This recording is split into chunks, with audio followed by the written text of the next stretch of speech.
Restez informés sur la proximité et dans le monde avec la radio et télévision de l'information. RTLJ vous informe sur votre milieu chaque jour, langue nationale. Lingala. Assalamu alaikum warahmatullahi wabarakatuh. Bismillahir rahmanir rahim. Alhamdulillah. Ole mbote na ba polier, ba FARDC, ba JIR, ba PCR.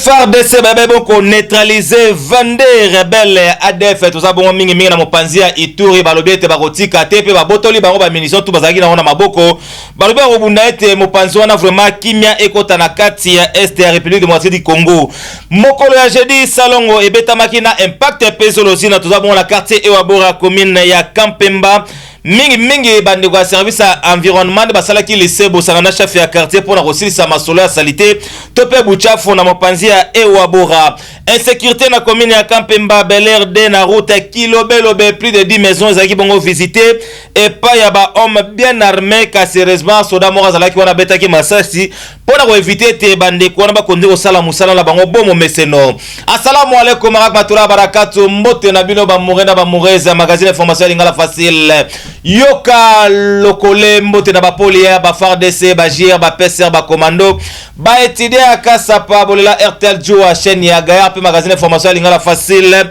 yoka lokole te fongola basanga na lombango koloba ete FARDC neutralisé 22 rebelles ADF na espace ya une semaine to pe na date ya le 11 til le 17 juillet tout ça bon na Ituri na regroupement ya Bandaville Mba esika pi bandeko tout bazonga pe mo ba activité na bango bongo meseno bien aimé dans le Seigneur diataba.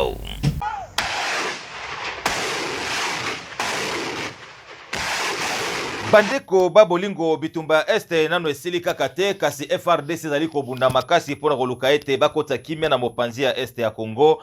FARDC ebaki bon ko neutraliser 22 rebelles ya ADF na espace ya une semaine to pe na date ya le 11 tiba le 17 juillet.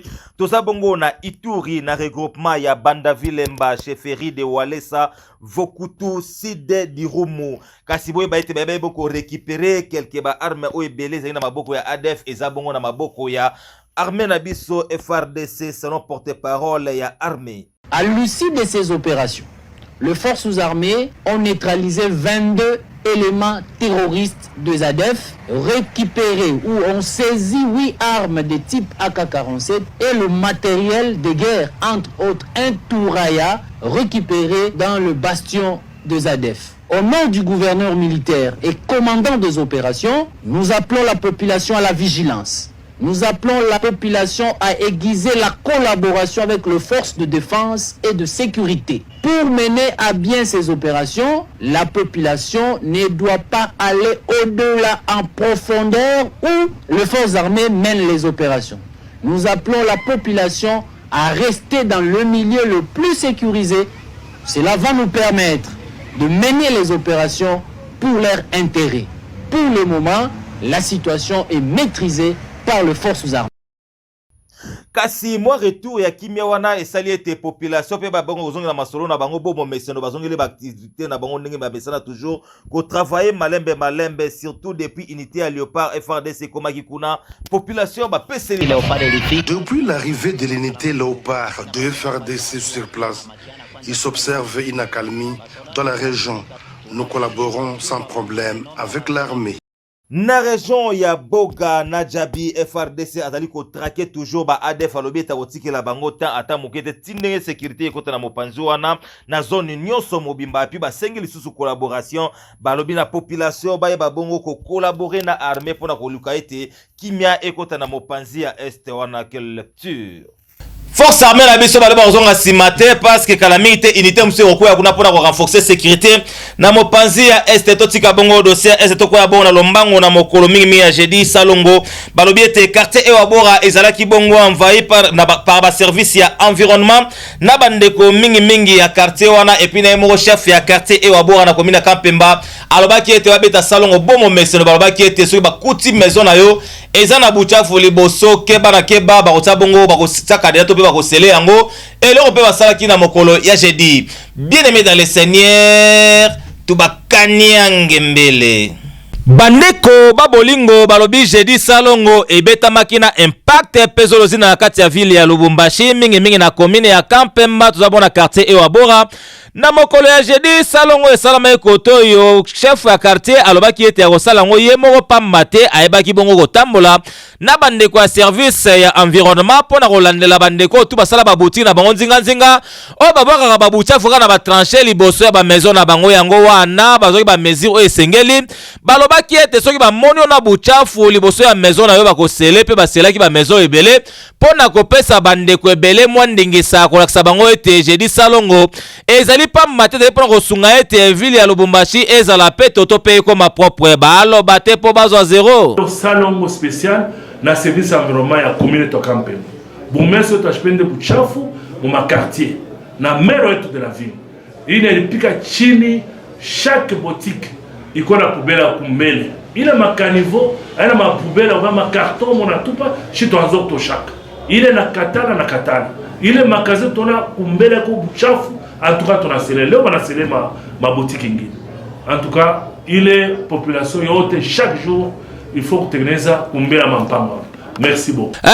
Ezalaka boye nde ezalaka eza koteya bandeko biso batika jeudi salongo eleka pamba esengeli na bango be bakaete kotsa mwa propriété ezalaka bien parce que balobi ete buchafu ni buloji boye nde ezalaka sisi bijika twikisha likambo ya insécurité na kati ya ville ya Lubumbashi ekomi lokola nzembo ya mikolo na mikolo yango wana commune ya Kampemba na quartier Bel Air 2 tozabona route ya Kilobelo be plus de 10 maisons ezaki bongo visiter et pa bandeko moko bien armé bakotaki bapanzi ba vitre mais heureusement que ndeko moko soda zalaki wana asaki mwa réplique et ça qui était ba bongo kokima na lombango kasi moto moko te azokaki ni moto okufa azaki bongo na rendez-vous. Bien aimé dans le Seigneur diatabao bandeko babolingo tolobaka na mboko tokomona ya mingi tokoka troka simotema ezalaka gayar masolo insécurité la kati ya ville ya Lubumbashi ekomi nango presque partout bandeko ebele bazali kolela chaque poko bazozwaka bongo bavisite ya bandeko ya ndenge na ndenge armé jusqu'au dents obaka kodéranger population na commune ya Kampemba na Bel Air 2 toza bongo na route ya Kilobelo Bekotoyo plus de 10 maisons ezalaki bongo visiter pa ya bandeko moko boye non identifié chance na bango ezalaki ete soda moko ezalaki nzinga na quartier abetaki réplique ya masasi nde esalaki ete bandeko wana baki koyiba kotoyo bayeba bongo beta tula mwisi ya zazame bapanzaki bavita na bapala bato misusu nzambe asungaki bango ete moto moko te adayaki me likambo ya pasi komona ete ferme pena kamoko ezali nzinga awa meto yebite ndenge nese bandeko bakota sake population ezala bongo protégé baloba te po bazwa zero avenue Gemena prolongé numéro 13 ilikuwa vers 1h du matin tukamisha kulala mnyumba nashikia makelele hapa a partir ya barrière nashikia makelele sawa patrouiller vile barabara yanzo kana makelele sasa kulala na madame nyumba nashikia tuma na barrière manasoma barrière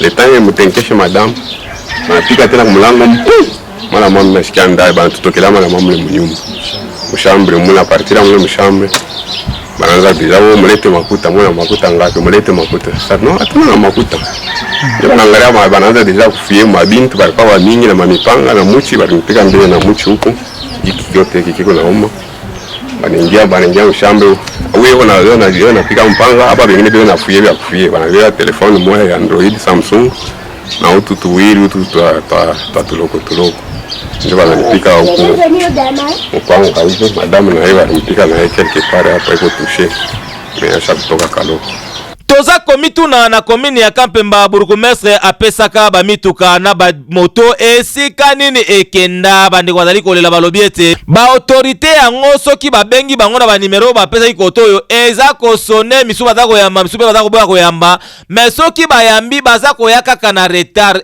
RDC soki nzambe te kia digebeni toujours la cadre de la masolo insécurité yango wana population balobaki ete bakotika la simate parce que depuis babimisa ba botare bela centre ville ya Lubumbashi na ba quartier ndenge na ndenge insécurité zali ko continuer et puis ministre intérieur asala ki réunion na ba bourgmestre ba commune nyonso na toza ko kamwa likambo yango nini insécurité za kosila te na kati ya ville ya Lubumbashi. bien-aimé dans le Seigneur, Diatabao. Tunasema iko hivi, umwetu banaanza kutuingilia sana. Watu wanatembea na mamipanga mabintu ba mingi sana, banapomona krotir, baningia mu mpango, banabebe bitu ya benyewe, banapasula, banabebe ya kubebeba, banatoka. Tunasema tunaomba kwa bakubwa, batuangalie kwa mambo. Baningia mu patri au hapa ma 20h, 21h, 22h basha kutoka sasa ile batu beko mbalabala. Sasa kufanya patri 0h. Ndio kubamba kubamwishi bala. Basha kuzobele mu quartier mu sana. Sana banatesa bantu sana, bantu tunateswa. Banapomona ya kupomona bantu 40 beko 50 60. Bana mipanga baningi banabebe ya kubebebebe. Foba kubwa wataangalia kwa mambo ile. Tunachoka sana vraiment. Tunachoka. Tuliwasema hivi bintu binaisha, tunakuwa kwa mukimya. Antuka binarudia tena kupita na kumbele vraiment. Gouvernement itwangalirie eko tuone namna ya kuisha hivi bintu. Intervention ya bushuku inekalaka. Asa inekalaka wapi? Vraiment tunachoka. Mugini aina na makuta na shi tuko natafuta makuta, tuko nalala na manjala.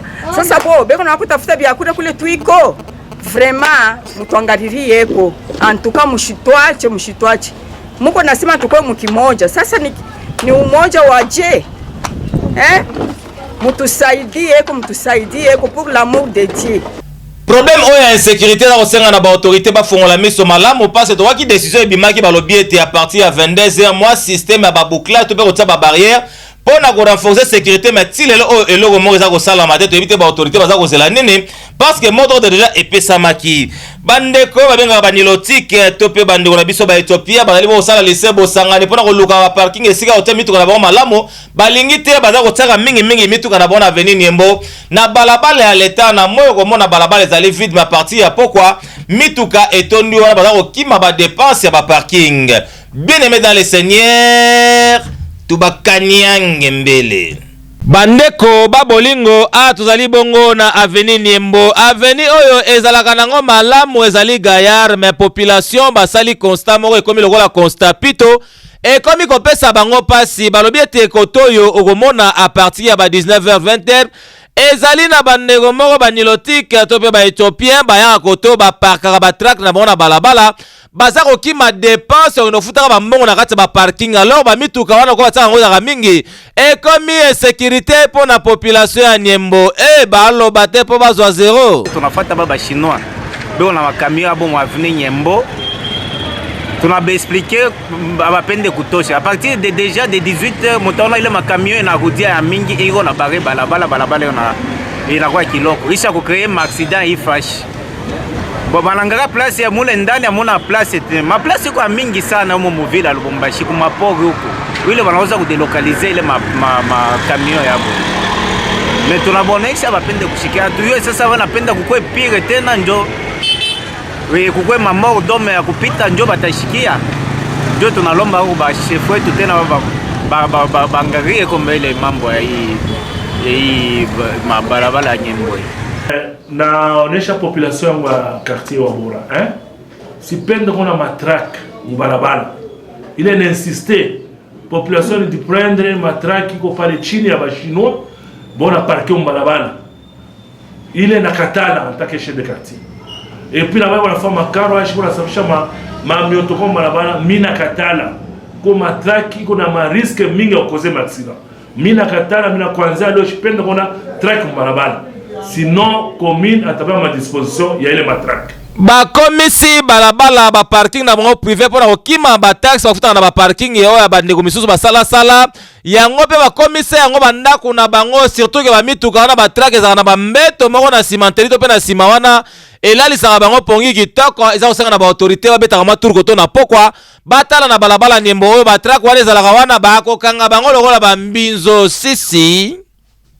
Tala ndambo ya basango tobombelaki bino na magazine information ya Lingala Facile yoka lokole merci na ba Paulia ba FARDC ba JR ba PCR ba commando ba étudier à Kasa pa bolela RTL Joa chaîne ya Gayar chaîne ya honorable ya Pembe Maboko Pembe Motema Pembe. Leader de leur leader balobi les politiciens compétents infatigables na mokuse PCI ou ezali bongo les bâtonniers Jean-Claude Moyambo Kiasa Moto ya Yambo. Merci na réalisation ezali na maboko ya Joseph Désiré Mobutu le maréchal Oya Mer Shuna. Merci na régie finale ezali bongo na maboko ya Prince Kilufia na Yves Mukendi balobi na système ya caisse na caisse et ça la plaisir tous les cas. Oh, non, non, non, non.